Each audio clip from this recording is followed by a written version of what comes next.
Tuttle here for Ferguson Roof Systems.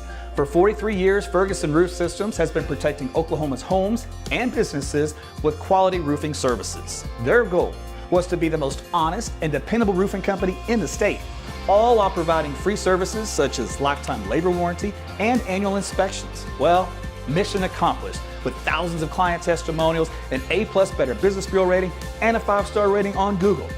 Look, the weather gives you enough to worry about, so why worry about who to trust with your roof? Call Ferguson Roof Systems today or find out more at fergusonroofsystems.com.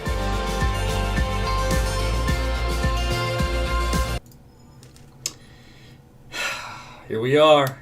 It's Wednesday, December 30th at 11:40 in the morning. It is time for your weather update. I'm meteorologist Aaron Tuttle. You've come to the right place. This is AT's weather. And we're going to get down and dirty with what's happening out there with our winter storm that is underway. We actually have 2 rounds. We're in the first round right now. Some of us aren't seeing much of anything. Others are getting heavy snow. And that's just the way it goes when you have a very thin band to talk about, which is what the model data indicated the last couple of days. We're going to show you where that is and more.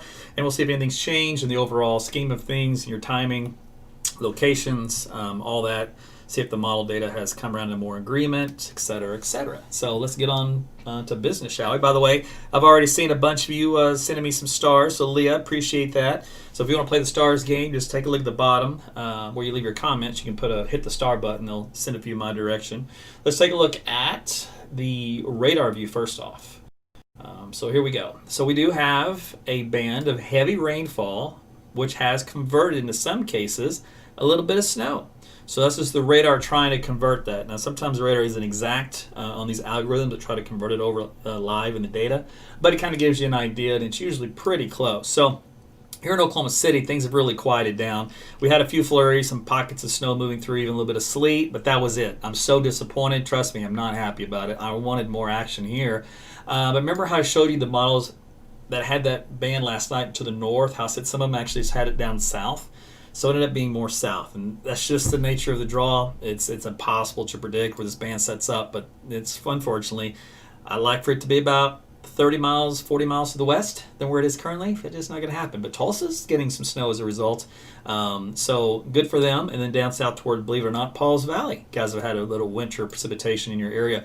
Now, when we look at the dual pole algorithms of the radar, we can take a look at the correlation coefficient. It shows me where the snow is, a hard line in the sand. By the way, you see this little Shawnee snowflake right here? That's a report of snow in Grapple that came just a few moments ago. Even down here in Purcell, snow in Grapple being reported. So these are live, what we call live ping reports from people such as yourself that are out there in the field. They just say, hey, I got snow here at my house. So this little red line in the sand, which I'm going to highlight in yellow, from Purcell to Shawnee to Prague, just around the Sparks, then back down here to the west. This is all snow.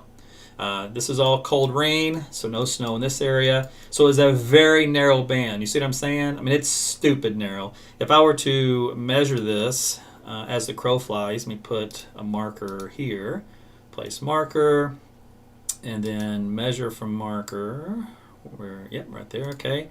That distance, where are we, is 12 miles. Seriously, 12 miles. Trying to forecast where a 12-mile band will set up, impossible. But at least you know what happened. You guys are getting some good snow out of it. Now, of course, a lot of it is melting. But for you lucky folks from Tulsa down south and west of the metro, south and east of the metro rather, to Purcell, you guys are seeing some wet stuff falling from the sky. Now, take a look at the model data. This is a high-res short-term model, which takes into account what's currently happening right now. And you can see how it's got the snow band south of Oklahoma City up toward Tulsa. And you notice by 12 o'clock, 1 o'clock, 2 o'clock, it vaporizes. So it's not going to be snowing for much longer, a couple more hours, and then it's gone. And even the heavy precipitation has moved on out, right? So then things are really quieting down for the rest of today and tonight into Thursday morning. So this round will be coming to an end. We had some really good rain out of it, though, thus far, and we'll get some more out of that. Matter of fact, let me just go ahead and see. We'll load that up, how much rain we've seen out of this little mini cold front passage. 24-hour rainfall, and we'll go full screen. I don't think that worked. Let's not do that. Let's do this one. Got to go the old-fashioned way. Remember that commercial? I make money the old-fashioned way. I earn it. I don't know if you remember that. I may be dating myself. And I forget who it was that would say that, what company or whatever it was with, but it was hysterical. Okay, so there's your rainfall amounts, 1 to 1.5 inches here south and east of Oklahoma City, even down toward Lawton, almost 2 inches down there. So a lot of 1-inch totals here. Some good rainfall last night, and today we needed it. You know, the ground always needs it during the winter time. So there you go. Okay, so let's get back to what's going to happen from this point forward. If we look at the snowfall forecast for the rest of the afternoon for the model data, it stretches from basically 1 inch to some cases 2 inches of snow. Because again, ground temperatures are pretty warm, et cetera, et cetera. Now, matter of fact, let me show you that. So this is my website, AaronTuttleWeather.com. Remember I mentioned the ping reports? So this is the ping reports are on my website. It's under the weather data tab. You can get to this through AaronTuttleWeather.com on your computer or on your cell phone, or you can open up my weather app, AT's Weather to Go. You can also access it that way. And there's a list here under weather data of several things to click on. And this is the ping real-time weather report. So all these little purple things right here all around Norman are snowflake reports. A lot of snowflake reports being reported here in the Norman area. So yay, lucky you, and more a little bit there. As we said, a few of them report out here near Shawnee. Now, something else on the website will help you out when it comes to traveling is road conditions. And we can take a look at what that looks like. So for example, Tulsa, we talked about how a lot of folks had seen some snow in there, and you can look at these pictures from the truck drivers, right? And you can see how the things look. So here we've got snow on the ground here around the Tulsa area, and it's still snowing here as a trucker drives on through. So really cool. Again, it's on my website. It's a road conditions map. And it's actually my app, AT's Weather to Go. I put a direct line to this. It's very important for traveling. So whenever you guys have questions, you know, how's it at my house or how the road's looking here and there, you can just click on all these pictures and get a live view at any point in time you want. Plus, they'll have the road conditions outlined here in blue or yellow, or orange or red, and that'll kind of give you a criteria to look for. Okay, so back to the model data. Let's see where we go from here. So this is today's event, and we'll move on to the second event. So I had last night been leaning more toward a combination of the Canadian model and the NAM model for my forecast, and that's kind of what I like. Now today, the NAM model got a little over aggressive with the snow, which can happen. It typically does. So the Canadian did a little better in that respect. But I think they both have a really good idea of what's happening currently in the now term, and then as we head on so far into Thursday afternoon into Friday. So let me hit the NAM model first. We're going to put this in motion for you to give you the timing on when you need to be concerned for Thursday and a Friday. And let me switch this back over to the precipitation type. Okay, so this is about 12 o'clock. All right, we're starting to see some light rain move in from North Texas. So if you live in Dallas-Fort Worth, just a cold rain down here. You will have some icy conditions west of you out toward Graham. So it looks like you're still going to stay on a cold rain event, rain side for this event, unless things change, which still could possibly change. The system is still developing over Mexico. So the model data won't be perfect because we don't have a good sounding network to surround this storm to get a better idea of it. But anyway, so here's 3 o'clock in the afternoon on the NAM model. And then here's 6 o'clock. So what it has by 6 o'clock, this light to moderate rainfall moving through. Now the problem is, you see these orange colors. So if I were to look at a forecasted profile sounding here for the NAM, what it has is what they call a warm nose. This blue line is the freezing line. Anything left of this line, it's all snow, baby. When you get to the right of the line, it turns into rain. When it goes back to the left, it turns into freezing rain, sleet, and/or it can be snow, but this line has to be very thin for that to happen. Very short in the atmosphere. In other words, very narrow layer. But that's not happening in this profile. This is all freezing rain. Now the temperature at the surface 35, the dew point of 25. That means the wet bulb reading is right around 30 to 32 degrees, which means that when the precipitation starts to come on in, this dryness in the lower levels of the atmosphere will mesh up. In other words, the dew point and the temperature will come together, overcome that dry layer. It'll cool things down even more in the column, and then we're going to get freezing rain developing rather quickly. You might get a little bit of light rain at the beginning, but it won't last more than maybe 15, 20 minutes, and it should saturate enough to get it to start to freeze as temperatures come down. So that means, bottom line, from 6 o'clock onward, you're going to want to be very careful of the bridges and overpasses, and then eventually the roadways themselves as we head later in the evening overnight. So again, this is the early start of Thursday, late afternoon and evening across the southern half of the state. Then we head at 9 o'clock. You can see it's well entrenched. As we head into midnight, super entrenched. Continues to press out in western Oklahoma. And then it changes over to all snow as some dynamic cooling gets underway with the upper level low coming overhead. There's 6 a.m. Friday. It's still snowing to beat the band. And it continues until it starts to lift out by around lunchtime on Friday. And that's about it. We will see, I believe, models don't show it too well, but this little these little echoes here you see, I think will be light snow that moves through late Friday night and Saturday morning. So don't be surprised to see a little bit of light snow, either flurries or very light dusting at most. So there's a better indication of it here in northeast Oklahoma Saturday morning, and that will quickly move on off. So it won't be a strong system, but it will be enough to at least squeeze out whatever moisture is in the atmosphere. And at snow ratios, which will probably be stupid, like 20 to 1, you can get really fluffy, dry type snow that comes down. In other words, not the kind you can build a snowball or snowman out of, whereas this first round you definitely can. Okay, so that's kind of how the NAM model looked. Now, the HERB model has been pretty decent. They've made some new changes. This is a new version of this they put into effect about a month ago. And it did really well at the snowstorm in the Northeast recently with 36 inches of snow forecasted. It has a little faster movement. So here's 4 o'clock in the afternoon for Oklahoma City. And you can see the freezing rain line is moving on in. And if we're doing a sounding for Oklahoma City around 4 o'clock, there's the warm nose just over the 0 degree line, or in other words Celsius, or 32 degree line Fahrenheit. There's that dry level here. Now its dew point depression is much milder, 31 degrees versus 25. That's a big difference maker. But I've noticed in the past the HR model doesn't do so well with low level surface temperature wind field, surface temperatures. It's typically a little too warm. So if we take this with the NAM input, everything else is similar, and it just means a little earlier start to the event. So regardless, just prepare for a late afternoon, evening precipitation wave that moves in. You saw that purple, which indicates ice. Some of that will be sleet. A lot of it will be freezing rain. That'll move on up to the north. There's 7 o'clock through the timeline here, through 9, let's see, 10, 11, 12. The blue indicates snow.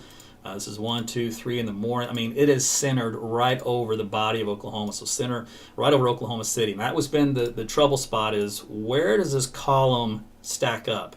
And I've been favoring this region all in here in my 3 days of discussing this live, or 4 days, whatever day we're on.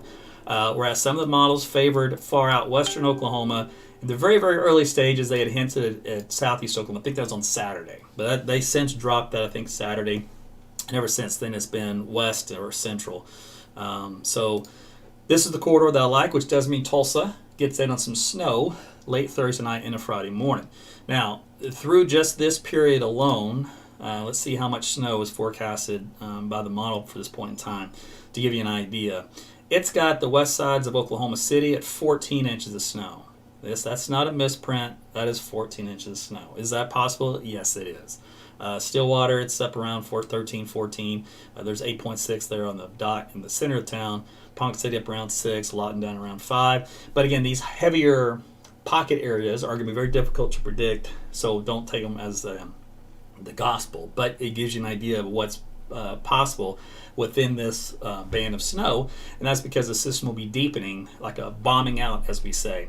Dallas-Fort Worth, this model does have you a little bit of dusting of snow. Let's see, which county is that? Oh, that's Tarrant County. So Tarrant County has got almost up to about an inch of snow on the west-northwest side of town, and then of course that dramatically goes up the farther west you go. Rockwall or Dallas, it just has you as a cold rain. That's the way this day has been looking the entire time. It still has not changed. You would have to have the upper level low be sampled differently than what the models think it is for it to change track enough to give you some snow. It's not out of the woods yet, but right now it's just all west of town. So that is a look at that model. Now that is a lot of snow, right? Now this particular model, because of the temperature profiles it has, it doesn't go crazy with the ice. And I think that's a mistake. It's got just barely a signal of any ice at all, of about 1/4 of an inch. Now that's way different from the NAM model that we talked about. I'll show you that one. It's got about 3/10. There's about 4/10 of an inch of ice here. Elk City out west has still got 3 to 4 tenths, a big bullseye down here in northwest Texas. But the trend here is what you want to look at is the placement. And the placement for the model is kind of in this area for ice. Now that's the NAM model. I actually think it's going to be a little more east. And I'm going to show you what the Canadian model is doing with that, because I believe that is going to be more closer to reality. Plus the amounts may be more closer to reality as well, which would lessen this overall snow a bit. Keep that in mind. So that would lessen that crazy 14 inches. That's assuming it was all snow. And that's a big assumption when you have a system coming in from Texas, bringing in warm Gulf air that typically messes up the surface profile, the temperature profile aloft, and it's not all snow. But regardless, let's see. Here is the Canadian model on the accumulation factor. We're up around, let's see, close to 7 tenths in this area, 4 tenths, Oklahoma City. That's a significant ice storm, guys. That's enough to cause more power outages here along the I-35 corridor, I-44, even some ice up here in Tulsa on the west side of town for sure, Bartlesville, Ponca City. So this is the Canadian model, which I've favored here on this forecast period, and I don't see why to change that for now. We look at the snowfall amounts for that, and we'll see how that differs from the other model. Because remember, it depends on the physics of the model. Now, the Canadians got a lot more ice, which means we have to convert a lot of that QPF, qualitative precipitation forecast, in other words, the liquid equivalent, into more ice than we can snow. So the snowfall amounts drop. So it's got about 9 inches in the same spot that the other model had 14 here in western Oklahoma County and out toward El Reno and Yukon, for example. Mustang and Tuttle and Newcastle and all that stuff. That's the big heavy band there. Then it's got a secondary heavy band out here in northwest Oklahoma and some up in northern Oklahoma and Kansas. Remember, Kansas, you guys, this is an easy forecast. You're just going to get a winter storm mess, even into Missouri in this area here. So that's your take home. Ice and snow, all that moving in just from our area to your area. Western Texas, yeah, some big snows out here in the Big Bend area. I mean, good grief, I think that's close to 20 inches. Oh, it's 30 inches of snow is what this model is saying out there. That's ridiculous. But definitely on the table because of slow moving and development of this low is in that area. So that's some big snows for Texas, probably record breaking. Then, of course, they have the snow out here in the hill country. Oh, this will be just right along I-35, just west of I-35. So we're talking Austin and San Antonio and you guys out here just west of town. So some big snows in that area. Okay, so that's a look at the Canadian model. And if we look at the upper level low, this is why there's a part of me that's still nervous, and I'm going to tell you why. So this is Thursday morning.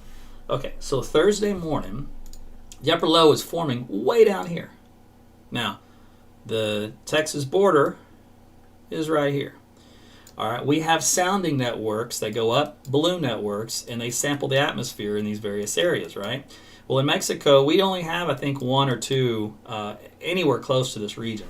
And that's assuming that you've been working and COVID and all, so who knows? So in other words, the system isn't going to be well sampled down here when it's coming out of Mexico. Now, why that matters is because depending on how deep it is, the real position of the upper low, it can affect the overall track. Like right now, the track is something like this. But the track could easily do something like this, or the track could easily do something like this. And that shifts that heavy precipitation with it. But right now, the best guess we have from the model data of what we have is taking this middle approach. Not a bad approach. So that's what's leading to our current forecast as is. Just keep in mind, as we go through time, this could change. So here's a look at where that low is in eastern and southeastern Oklahoma. So there it is by Thursday night around 3 o'clock in the morning. And then if we go into, there's Friday morning, and then there's Friday mid-morning, so around 9 o'clock in the morning. So, and remember, snow falls on the backside, right? And really any other winter precipitation. So freezing rain, sleet, and then once you get into the colder air, it's mostly snow once you get far back far enough. Okay. Now the other issue is blizzard-like conditions. Is that possibility? I had that in my header of my blog, and that may have gotten your attention, and rightfully so, because that can happen. Let's take a look at, we'll do the HER model at first, and we're going to do is, tell you what, we'll keep on the big view, and show you how these winds get cranking across Texas. This is Thursday morning, and look how that yellow, you see all these little yellows? That's wind speeds detected around 55 miles per hour. Now, some of that may not quite transfer down the surface, and then a lot of it may. This can be very close, but that's what it equates to blizzard type criteria. And you see all those yellows on the map moving all across Oklahoma, from Tulsa, Oklahoma City, central Oklahoma, even western Oklahoma a little bit. So those will be the hot spots. You've got the visibility down to basically zero, blowing snow, drifting snow. And then if you have a situation where it's at that time freezing rain or sleet, that's nasty too. If you're out in that sleet, that would hurt your face, getting hit by little baby balls. It's kind of like little baby hail balls. Here's a close-up view of that. Here in Oklahoma City, for example, there's a 61 mile per hour wind gust in the data. So when I say blizzard-like conditions, I'm not messing around. It's going to be ugly. Now this brutal wind kicks in. There's Thursday, 6 p.m. It's starting to cross the border, right? So in the evening, it's starting to crank up here in southern Oklahoma. Thursday evening, as we head into the midnight hour, it's moving into central Oklahoma. And then at 4 or 5 o'clock, 6 o'clock in the morning, where they're still blowing snow, winds are starting to come down a bit, around 40 miles per hour in these red areas. So the model will not know the exact placement of where those bursts of winds will occur, but they're going to rotate around as this upper level low deepens from Dallas into Oklahoma. So that's something else that was big to talk about that I needed to bring to your attention. I'd even take a look at wind chill values. I mean, they're going to be in the actual air temperatures in the low 30s. Wind chill values here will be into the looks like 20s to low really teens. This is Thursday night and Friday morning.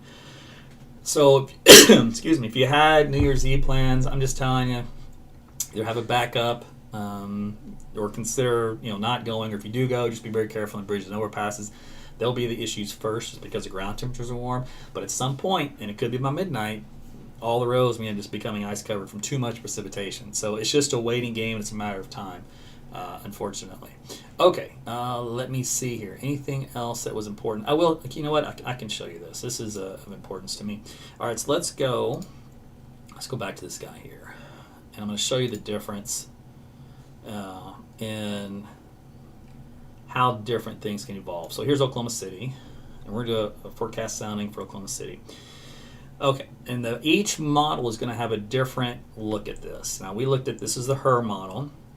The HER model brings this profile right along the 0 degree line. I mean, it hugs it. It does not waver. It is stuck at 0, down to 32 degrees Celsius. So what that implies is, at the initial onset of a little bit of sleet and freezing rain, if it gets any colder, it's all snow. Now this is around 9 o'clock, so it's still going to teetering on the old freezing rain and sleet business. Once we get up to around, let's go to like midnight. Let's see what it's doing by midnight. Midnight is just on the east side of that, so it's still got freezing rain here in Oklahoma City. Okay, that's what I'm saying. The freezing rain may be a big problem. Now, as that low comes in from the south and deepens, our temperature profile then starts to cool. So in the model data, this is now right along the blue line, and this is the omega, or the lift in the atmosphere increases. It gets way stronger, and this is after midnight here in Oklahoma City, for example. We'll go through time one more time. It's kind of hugging the blue line, still hugging the blue line. Now it's at 5 a.m. or 4 a.m. It's finally left the blue line, so it's going nothing but pure snow, baby. But it's the thing still says rain and freezing drizzle. Probably because the lift here indicating the snow growth zone is weak, and that triggers the algorithm to say freezing rain and drizzle. But the profile is cold enough for all snow, so whatever comes down should be snow. So this is just an example of one model of how close of a call it is, and then it goes to all snow here. It's well west, so the atmosphere is really cooled by Friday morning, so any lingering snow or any lingering precipitation should be snow by that point. Now when you look at the, let's go with the high-res NAM model, and we'll see how that differs in the same aspect. And this is why just forecasting whenever you're dealing with something this close call is just a nightmare. Trying to find where that fine line in the sand can be drawn. So we're looking at 0Z. So this is 6 p.m. Tomorrow, so Thursday evening. And it's got a massive warm nose here. So, all right, so it's not even close to what the other model's profile was. The other model's profile was hugging the 0 line. This is well over it. And it's got a very dry atmosphere at the bottom with a big dew point depression, so that means freezing rain. So this is a more, remember how the other model didn't really have any freezing rain on the map I showed you? It was more a big heavy snowmaker, whereas this model's like, the profile suggests more freezing rain. So let's see, there's another shot, and that's at 9 p.m., so we're going to go to midnight here. Now this is just stupid, right? I'm going to show you what stupid means. So this is, are we midnight? Yeah, we're at midnight. This is the bad news. This is what I'm talking about. You see this profile? This is plus, like 4 degrees Celsius, mega warm. Down, once you get below 1,000 meters, it cools back down below freezing, and it stays below freezing until it hits the surface. At the same time, you have all of this omega. I mean, and the longer the lines, the more lift in the atmosphere. And this is stupid, ungodly lift. So in other words, this is predicting like a significant amount of icing, freezing rain to occur. It doesn't mean this model is correct. It just means that's what it's showing at the peak of the event around midnight. Now, once we do get past midnight at 3 o'clock in the morning, the profile starts to cool and it's getting down below freezing at all levels. So right now it's starting to turn over to sleet instead of freezing rain. And then it's going to be going over to all snow likely here on the next panel, which will be a Friday morning. So the lift is winding down, but the temperature profile is now below. So honestly, this profile is more indicative of just a ice event than it is any snow. But the output, it blended it both. It did about half of it in ice and about half of it in snow. So it tapered the snow totals, but had about a ½ inch of ice totals here in central Oklahoma. And temperatures, here's the kicker. This model is hugging them. It says 33 degrees, but some of the other ones are around 32. So it's been hugging everything right around 32. The importance of that is that helps with the roads. It helps to keep them wet, but not ice covered or frozen over, except for bridges and overpasses. Because we've got ground temperatures right now into the lower 40s. If I go back to my road conditions page, here are the soil temperatures, and we're in the mid 40s. So we have that going for us, and the fact that the actual temperature should be right around, I think at the lowest around 30 degrees, and teetering between there and 33 during the entire event. And that's going to transition all kinds of things from the freezing rain to the sleet and the snow. So it's just a winter storm. It's a mixed bag of just nonsense. And I can try to get as detailed as I can, but I'm limited by the data that's fed into the models and then what their output is, because each of them are going to vary. So sometimes, trying to get too specific in a environment where you're really not able to be is pushing your luck. You can get lucky because a broken clock is right twice a day, and that can happen, but you go too far over the edge as an outlier without the model consensus in the middle, you'll get burned usually in those type of situations. That's just the fault of forecasting, even in this day and age. Okay, so let's see, where are we? I'm on the HER model. So remember Tulsa, you got a cold rain for this secondary wave that comes in Thursday evening. So here's Thursday evening, but you do get cold enough, looks like, by midnight to get some freezing rain or sleet in your area. Forecast profile, no, that's definitely a freezing rain event. So you will have probably a little bit of ice in Tulsa Friday morning, and as this whole thing wraps up, this is 5 o'clock in the morning. Here's 6 o'clock.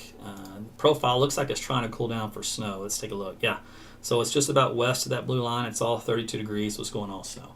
So I think somebody told me that the local weather guys, they just called for a cold rain for this whole event, and that does not look to be the case. It looks like you had your snow today, and then you're going to have your ice and snow tomorrow night and early Friday morning, and the system won't move away until probably by 10 o'clock in the morning. I think you guys will be clear of it. So that is the latest. Whoa, that was a lot. So I'd love to stay and chat, but I gotta run. And I do appreciate the stars you guys sent today. I see a lot of them on there. Sky, David, awesome. Appreciate you, brother. Sarah, Deborah, Travis, I see you. Monica, Carrie, Appreciate you sending those stars to me this afternoon. Talk about our winter weather. Leah, I see you in there as well. So I appreciate that. Matthew, Carol, I gotcha. Suzanne. So we'll do this again tonight around 9 o'clock this evening, probably at 9:15. I like to wait to get the rest of the model data to come in, and then we'll talk about any new changes. Diane, I see you there. Boy, you're on a 6-week streak. You're awesome. I think I've showed you everything I wanted to show you. That's about it. So if you didn't get any snow today here in central Oklahoma, that's it, unfortunately. The band we talked about is to the east of Oklahoma City now, and you're going to get a little snow for it for the next few hours. Could be 1 inch to 2. It's going to melt pretty quick, though, so that's about all you can get out of this event, and then we'll see what the next one holds for tomorrow evening through Friday morning. So that's at least a 12-hour window, right? 12-hour window of some really heavy precipitation, crazy wind, and a mixture of everything, rain, sleet, and snow. By the way, I did want to show you this. I did forget to show you something. I knew there was something I wanted to show you. And I talked about this last night. So, real quick. National Weather Service issued a winter storm watch. And last night they had it up like this, something like that. And then I told you they would run it from about Ponca City to Stillwater, Oklahoma City, back just north of Lawton. Well, and that's what they did. So they've expanded it more eastward. Now, what that means is they're anticipating more heavier precipitation totals, more snow or more significant ice or that kind of deal. So I still think this may be expanded a little bit more because it doesn't technically include Oklahoma County yet. I think it will include Oklahoma County. I think it may end up being, by all is said and done, something like this. Actually, probably go more down like that. And then, this is just the winter storm watch here. I think at some point there's going to be maybe an ice storm warning or a blizzard warning, something like that, plus in addition to the winter storm warning. This here winter weather advisory was issued this morning once the snow started falling, so that's what this purple is here. That's, again, is only into effect really for the next couple hours before the snow wraps up. All right, so that was the last thing I wanted to show you that I forgot to show you earlier. Okay, I get out of here. You guys have a great rest of your Wednesday. Please don't buy all the milk and bread because I haven't gone to Walmart yet and I need to go. And I'd like there to be some. But you will need to, remember, you're not trapped anywhere in Oklahoma. Even on a winter storm like this, you give it a day or two, everything melts because we're still not in our deep, cold rut yet. Ground temperature's still warm, so don't panic. If you're out, go ahead and get some. But if you've already got some, don't load up on toilet paper and 5 gallons of milk. It's not going to be necessary. Now, there will, however, be some that don't have power. Now, in that particular case, unless you're trapped and you can't leave your house, you might want to grab some extra stuff. Then that's without power related, not necessarily trapped forever related. So if you're thinking about getting a generator and you're putting it off, it might be a good time to do that. I'm sure they'll be flooding the stores for that purpose today and tomorrow. There might be some sales. You might actually luck out on that deal. And you don't need a house generator, for example, to get everything to work. You can buy those smaller generators that just kind of power up to a certain number of wattage. And there's online calculators you can go to. Just Google it. And you can calculate how much wattage you're going to need for your home of what you want to power. So maybe the basics. TV, refrigerator, heat and air would be your basics. And then a few lights in the house, right? Now, and if you've replaced your lights in the house with all LED bulbs, they take nothing. No no wattage, amperage, all that stuff is way diminished in that case. So it's easier for a generator to power those things. Plus, you can get a smaller, cheaper generator as a result. But keep some of those in mind if you're going to go that route for today or tomorrow. And then this is some out of here. By Friday, we don't have anything coming. A few days after that, there is something showing up in the data, a little signal, a little ditty about Jack and Diane, but that doesn't come until like sometime I think the end of the first week of January or something like that. So we got some time to talk about that later. But that is it for now. I will see you guys tonight at 9:15. Spread the word, like and share this video, and tell your friends and family about me. And we'll do this all over again soon. All right, have a good day. Bye.